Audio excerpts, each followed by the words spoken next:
Imagine standing at the altar, heart pounding, ready to marry the love of your life, only for your best friend, your maid of honor, to object, not as a joke, but with a chilling, dead serious glare that screams pure hatred.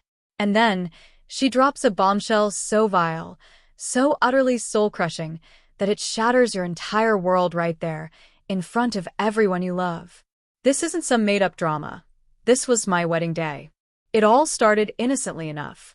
Laura was my best friend, practically a sister, and she was about to marry my brother, Anthony, her high school sweetheart. I was thrilled, truly. When she asked me to be her maid of honor, I accepted without hesitation. The bachelorette party was supposed to be a fun, last hurrah for her. We went on a trip, and things were great for a while. Then, she hired male dancers. Now, I'm no prude, but what happened next made my jaw absolutely hit the floor. Laura, my best friend, the woman about to marry my innocent brother, slept with every single one of them. Not just one, every single dancer she hired. My stomach churned. How could she? When I confronted her, my voice shaking with disbelief, she looked at me with cold, calculated eyes.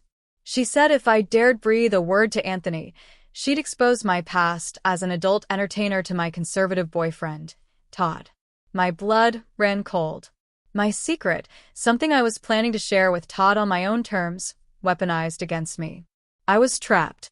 On one hand, this was my brother, Anthony, my sweet, trusting brother, about to marry a woman who had just committed such a vile betrayal. It would devastate him. On the other hand, my own happiness, my future with Todd, was on the line. I felt a crushing weight of guilt and fear.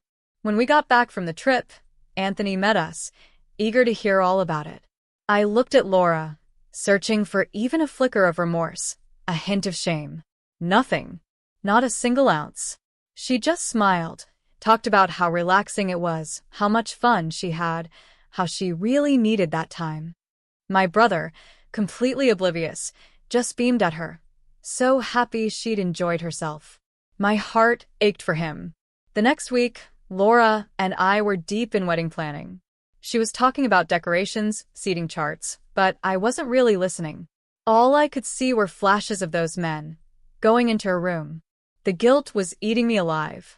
I couldn't let my brother walk into this blind. She broke me out of my trance. "Emily? Are you even listening to me?" she snapped. I mumbled an apology, my mind racing. I had to tell Anthony. But how? These were heavy accusations, and I had no proof. That's when an idea, a risky, desperate plan, formed in my mind. The next day, I invited Laura to brunch at a new restaurant. I set my phone on the table, casually, with the voice recorder running. We chit-chat like old times, carefully avoiding the elephant in the room. Then, I steered the conversation. "You know," I said, "one of the other bridesmaids got a guy's number from the resort. They're already planning a date." Laura's eyes lit up. "Ooh, juicy. Spill the tea," she giggled. I played it cool, joked that this bridesmaid might even get proposed to at Laura's wedding. Laura laughed, a little wistfully. "I wish I could have gotten one of those guys' numbers," she said, almost to herself. My heart pounded. This was it. "Oh yeah? Which one?" I asked, feigning casual interest, pushing my phone just a little closer. She leaned in, her voice dropping to a conspiratorial whisper. "The second guy," she confessed, a dreamy look on her face. "He was so good in bed." I almost choked on my water. "The best out of all of them?" I pushed. She nodded, her eyes sparkling. "By a long shot." We shared a fake laugh, the recording capturing every damning word. As soon as we hugged goodbye, I raced to my car and called Anthony. "I need to talk to you now," I said, my voice urgent. "Don't tell Laura. Meet me at my place." He sounded worried, but he came. When he arrived, I led him to the couch, my hands trembling as I pulled out my phone. "I need you to hear something," I whispered. I played the audio. The color drained from his face as he listened to his fiancée, my best friend, recount her infidelity with such casual relish. The silence in the room afterward was deafening, heavy with shattered trust. He finally spoke, his voice barely a whisper. She told me she had a lot of fun and really needed that night. She even said guys were hitting on her, but she flashed the ring I bought her every time. His eyes met mine, brimming with pain. I can't believe she lied to me. I apologized, my heart aching for him. I know it's a terrible way to find out, but you had to know the real person you were marrying. He asked why I waited, and I finally told him about Laura's threat. He was shocked, but his love for me shone through. That shouldn't matter, he said, shaking his head. Todd should know the real you. I explained that Todd was conservative, and I wanted to tell him myself. When the time was right, Anthony hugged me tightly. I'm sorry you got caught in the crossfire, sis. I told him he had to break up with Laura for another reason, one that wouldn't point back to me or the recording, because her threat still loomed over my head. 2 weeks before the wedding, my phone rang. It was Laura. She was screaming, sobbing, barely coherent. All I could make out was, he left me. He left me. Anthony had called off the wedding. She told me he claimed they weren't compatible and had found some evidence on her phone. I feigned shock, asked if there was another girl. I told her Anthony was head over heels for her, that I had no idea what could have happened. For a moment, her raw pain made me feel a pang of guilt. I knew I had to be there for her. For months, Laura basically lived on my couch, a permanent fixture of grief and self-pity. I tried everything, her favorite candies, endless movie nights. But you don't realize how many movies are about happy couples until you're trying to distract a heartbroken ex-fiancé. I listened to her vent, held her while she cried. She even asked me to talk to Anthony, to get him to take her back. Laura, I said gently, you broke his heart. There's no coming back from that. She cried even more. Slowly, the tears started to dry. She began asking about Todd and me, how we were so happy, and if Todd knew about my past. Not yet, I admitted. I want to tell him on my own terms. She looked at me, a strange glint in her eye. You should tell him soon, Emily. You don't want what happened to me to happen to you. I just shrugged. It's my relationship, Laura. I'll handle it my way. Eventually, after months of being a third wheel in my own home, she moved back into her apartment. She started visiting less, but when she did, she seemed happier. Space was good for her, I thought. I was glad she was healing. One evening, at dinner, Todd mentioned Laura. Glad she was doing better. He asked about Anthony, and I realized I hadn't checked in with my brother in a while. I'll call him tomorrow, I promised. Then, the waiter brought a dessert I hadn't ordered. As I tried to explain the mistake, I saw it, spelled out in chocolate sauce. Will you marry me? Todd was on one knee, his eyes full of love. I nearly fainted. Butterflies erupted in my stomach, and I managed a shaky yes. He slipped the ring on my finger, kissed me, and I hugged him, tears of joy streaming down my face. The next day, I met Anthony. He was overjoyed to hear about Todd and me. You're so lucky, sis, he said, a touch of melancholy in his voice, to find someone so genuine and loving, unlike, well, you know. I laughed, agreeing. You dodged a bullet, Anthony.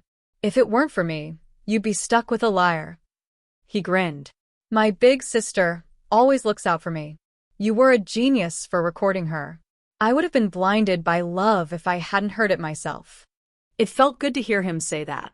We spent the rest of the day catching up, and I was so relieved to see him doing well.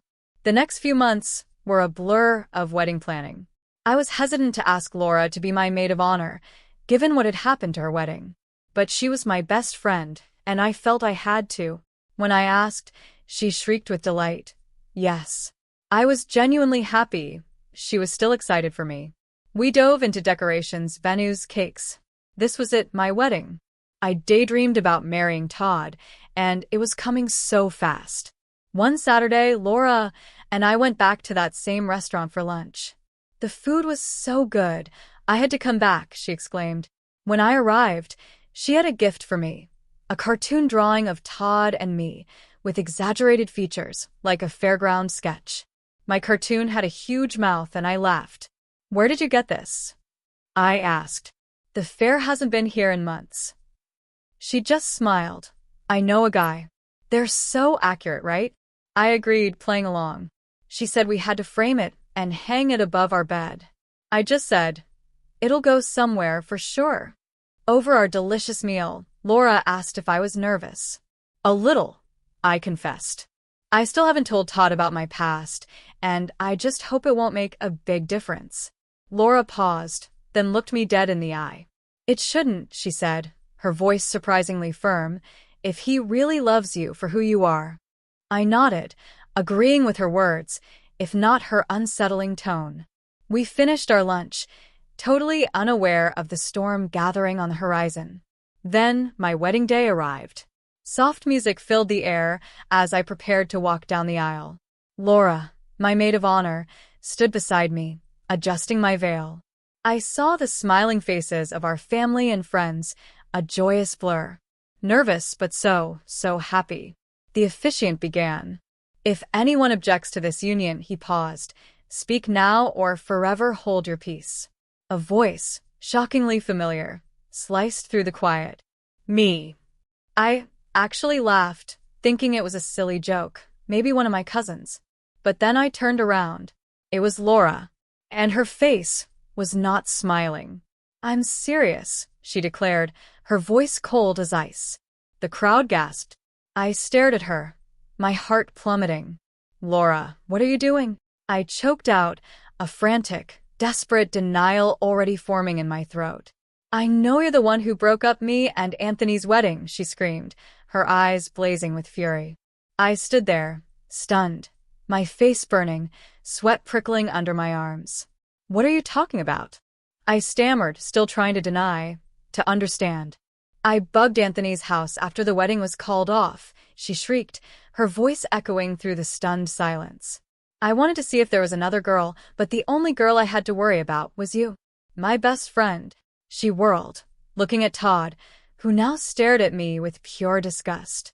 And not only did I tell Todd about your past, she snarled, her voice dropping to a venomous whisper, but Todd and I have been intimate for the past year.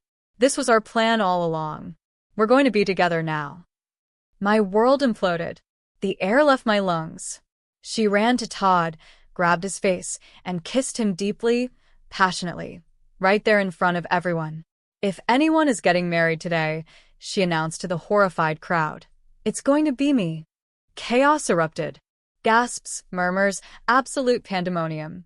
I couldn't breathe. I just ran. I ran out of that room, out of that church, tears blinding me. I just wanted to disappear. Anthony, my dear brother, was right behind me. He found me in the dressing room, sobbing uncontrollably. He just held me, letting me cry into his arms. How could she? I choked out, my voice raw with pain and utter betrayal. He just kept saying over and over that it would be okay. But in that moment, I honestly didn't know if anything would ever be okay again. What would you have done in my place? I'm genuinely asking because I still don't know how to pick up the pieces after something like that.